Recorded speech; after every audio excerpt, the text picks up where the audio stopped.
Hello, and welcome to Spiritual Calisthenics. Today, on March 9th, we celebrate the 40 Martyrs of Sepasti. And this story is a very beautiful tale that kind of explains to us the concept of the crowns of martyrdom that we see on many of the icons of the saints. It explains why we see crowns in the marriage service. And it's just a beautiful story of great faith.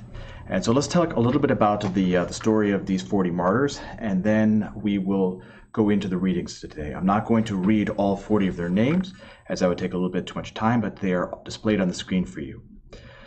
These holy martyrs who came from various lands were all soldiers under the same general, taken into custody for their faith in Christ, and at first interrogated by cruel means. They were then stripped of their clothing and cast onto the frozen lake, which is at Sebastia at Pontus, at a time when the harsh and freezing weather was at its worst. They endured the whole night, naked in such circumstances, encouraging one another to be patient until the end.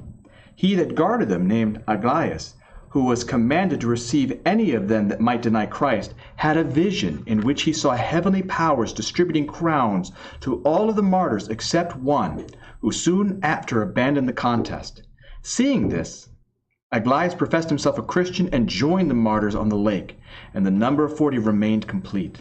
In the morning, when they were almost dead from the cold, they were cast into fire, after which the remains were thrown into the river. Thus they finished the good course of martyrdom in 320 during the reign of Licinius. Now, if we look to the Orthros Gospel for today, again, we're not having liturgy today due to the fact that we are in Great Lent, but the readings are still here for this. The Lord said to his disciples, "Beware of men who will lay their hands on you and persecute you, delivering you up to the synagogues and prisons, and you will be brought before kings and governors for my sake." And of course, this is the gospel talking about how we are to conduct ourselves when it is our time of martyrdom. This will be a time for you to bear testimony. Settle it therefore in your minds not to meditate beforehand how you will answer. For I will give you a mouth and wisdom which none of your adversaries will be able to withstand or contradict. You will be delivered up even by parents and brothers and kinsmen and friends, and some of you they will put to death. You will be hated by all for my name's sake, but not a hair on your head will perish. By endurance you will gain your lives. And this endurance, the life that we're talking about, is life everlasting. And the crowns, the victory crowns, are very similar to the crowns that were won by the Olympians during the Olympic Games. In the Epistle from St. Paul's letter to the Hebrew, "Brethren, since we are surrounded by so great a cloud of witnesses," witnesses means martyr. To witness is martyr, martyria. And so a great cloud of witnesses. "Let us also lay aside every weight and sin which clings so closely, and let us run with perseverance the race that is set before us, looking to Jesus Christ, the pioneer and perfecter of our faith, who for the joy that was set before him endured the cross, despising the shame, and is seated at the right hand of the throne of God.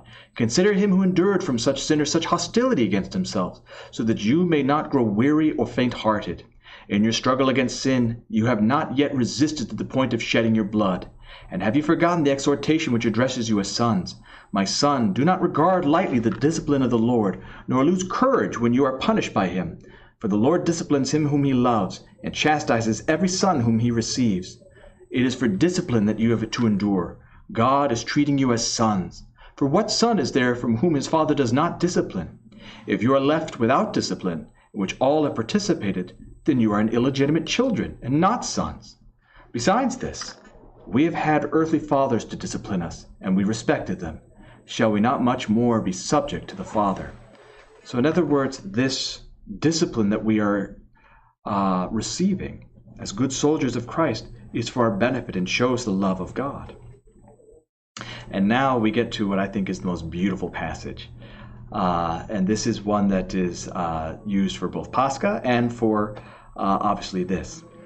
In the Gospel according to St. Matthew, the Lord said this parable: "The kingdom of heaven is like a householder who went out early in the morning to hire laborers for his vineyard. After agreeing with the laborers for a denarius a day, he sent them into his vineyard.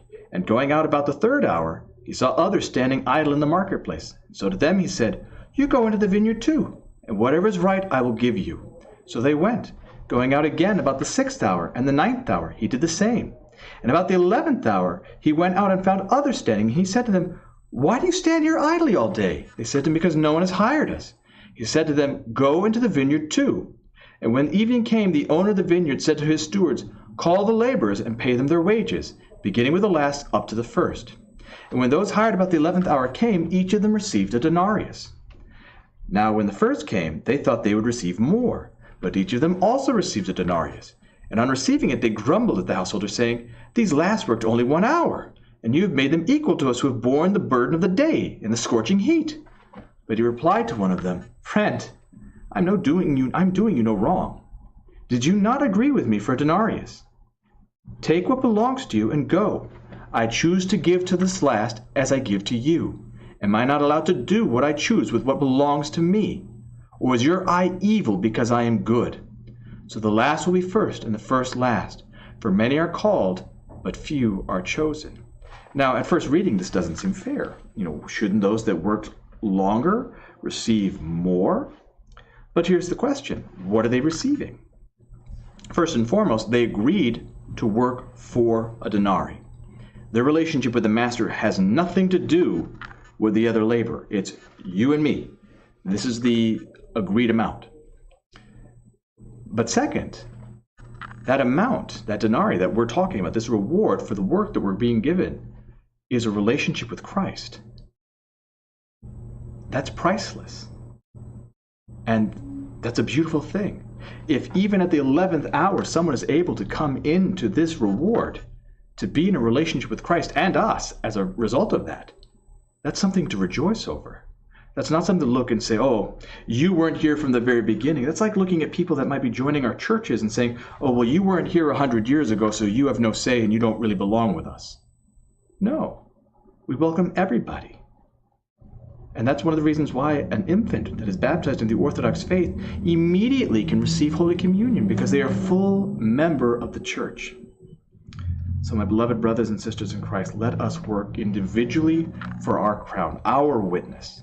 For although we are surrounded by a cloud of witnesses, St. Paul says, and although there were 40 martyrs witnessing together, it is still each individual person's responsibility to strive for that crown.